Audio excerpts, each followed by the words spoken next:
324 years ago, something huge happened. A massive Cascadia subduction zone earthquake here in the Northwest. The event caused strong shaking and generated a tsunami that devastated the coastline of the Pacific Northwest. Joe Ranieri introduces us to the handful of scientists who were researching this specific quake to better protect people when the big one strikes. The coastline along the West Coast is spectacular to watch, especially with the bright blue Pacific crashing along the beaches. But what's underneath still shows evidence of the Great Cascadia earthquake that happened more than 300 years ago on January 26, 1700. It's not common that we know the intricacies or the details of earthquakes from centuries past the way we do about this one in particular. Diego Melgar is an associate professor of earth sciences at the University of Oregon. He's been researching the 9.0 earthquake that struck on that night 324 years ago. So how do we know it even happened?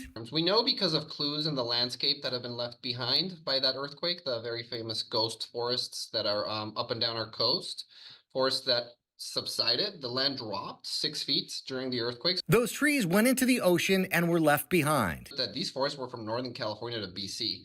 So the only explanation for how these forests could all have died at the same time, we looked at tree rings and figured out when they died.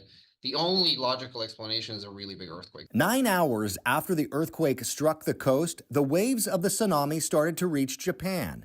That's where more of the detailed reports were first discovered. Written accounts from Japan. That's how we know the day, January 26th.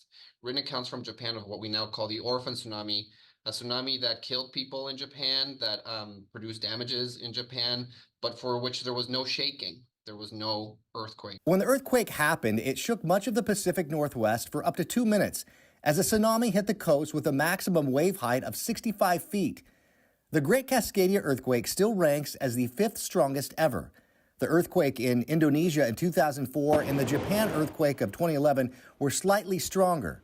But it's an event that's expected to be repeated. It will happen again. It's an unavoidable truth of living in the Pacific Northwest. It's the price we pay for all this natural beauty around us. But researchers say there are things that can be done to prepare. We actually know how to fix this problem. We just have to invest in earthquake retrofits, in better building codes, in updating tsunami zoning, where we put our schools, our firehouses. Taking steps now can better protect us and save us when our next big earthquake strikes.